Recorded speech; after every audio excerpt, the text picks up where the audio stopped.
I found a hidden trapdoor under the living room rug. What was down there made me return the key the same day. I still smell it. It's not a smell you can really describe. It was damp, yes, but not moldy.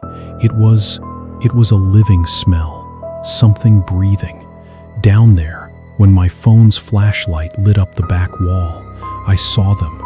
Dozens of photos, old Polaroids, nailed to the rotting wood, and in every single one of them, it was me, sleeping, in my bed, except I had moved out 2 days before. Let me tell you how I ended up in that hole, because until now, 2 weeks later, I still don't know if anyone believes me. My name is Raphael, I'm 27, a software developer, and I landed a remote job that let me leave Sao Paulo. I wanted peace, a small town, a house with a yard, silence. I found the listing on a local real estate site. The house was old, colonial style, but renovated. Hardwood floors, big windows, a yard with a jabuticaba tree. The price was ridiculous, half of what I paid for a tiny apartment in the capital. I asked the agent why it was so cheap. He gave an awkward little laugh and said, "Oh, the owner is in a hurry to rent, and the house is old, you know how it is." I should have pushed the question. I moved in on a Friday. I only took the essentials: bed, computer, clothes. Mingao, my black cat, was the first to explore the house. He sniffed every corner, every cupboard, every crack. When he got to the living room, he stopped in the middle of the rug.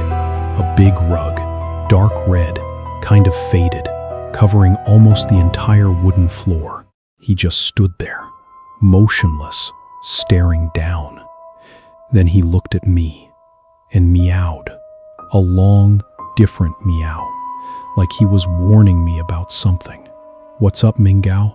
Is there a mouse under there?" I laughed. I heated up a frozen pizza and went to bed. The first night was peaceful, absolute silence, a breeze coming through the window. I slept deeply, too deeply.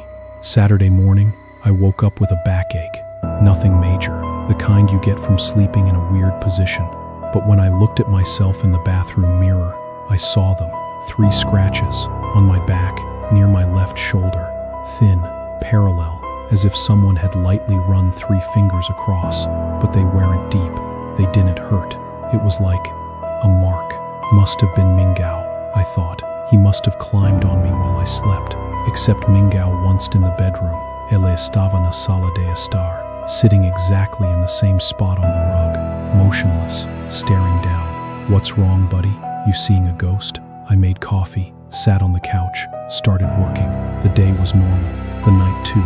But before going to sleep, I walked through the living room and felt something strange. The rug was warm. It wasn't the sun. It was night. But when I put my bare foot on that spot where Mingao always sat, it was warm. "Must be the plumbing," I said out loud. Hot water running through. I didn't have a water heater. Sunday, early morning. Around 3 a.m., I woke up to a sound. It wasn't a loud sound. It was a muffled, rhythmic noise. Someone was humming, a slow, out-of-tune melody coming from inside the house. Not outside, from inside. I got up. Mingao estava at the bedroom door, fur standing on end, staring down the dark hallway.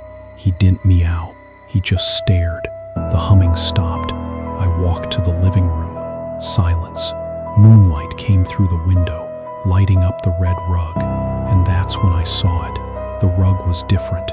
One of the corners was folded back, like someone had lifted it and put it back in a hurry. Underneath, a patch of wood appeared, different from the rest of the floor, darker, with an iron ring. "There's a trapdoor here." I put the rug back, went to the bedroom, stayed awake until sunrise. I convinced myself it was just an old basement. Old houses always have basements. The humming? A neighbor singing in the yard at 3 in the morning. Does that make sense? No, but the brain does backflips to keep you calm. Mine did. On Monday, I even forgot about the trapdoor. I worked all day, had meetings, ordered food. Normality returned. I actually felt stupid for being scared. A basement, I thought. Probably has old stuff down there. Who knows, maybe I'll find an old bottle of wine, something like that. I smiled to myself. Idiot. Monday night. Mingao tore the rug off. I was in the bedroom, almost asleep, when I heard the sound of claws scratching fabric. I ran to the living room. Mingao was in the middle of the rug, scratching frantically, like he wanted to dig. He had already ripped one corner. The dark wood with the iron ring was exposed, and around it, scratch marks, human, in the wood, as if someone had tried to claw their way out. Okay, this is not normal. I grabbed Mingao, locked him in the bedroom with me, shoved the dresser against the door. I didn't sleep. I stared at the ceiling, listening, and around 4 in the morning, I heard it again. It wasn't humming anymore. It was breathing, slow, deep, coming from under the rug. I recorded it with my phone, 10 seconds of audio. I showed a friend the next day. He said it was static. Phones pick up anything, man. I almost believed him. Tuesday morning, I made a decision. I was going to open the trapdoor, but during the day, with light, with courage. It's probably just an abandoned basement. The scratch marks must be from some animal trapped down there years ago. The breathing, plumbing, wind, old house stuff. I was lying to myself, and I knew it. Tuesday afternoon, I lifted the rug. The iron ring was cold, freezing actually, which was weird because the rest of the house was warm. I pulled.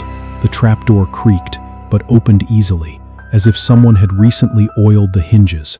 A wooden staircase led down into darkness. The smell rose immediately. That smell I mentioned at the beginning.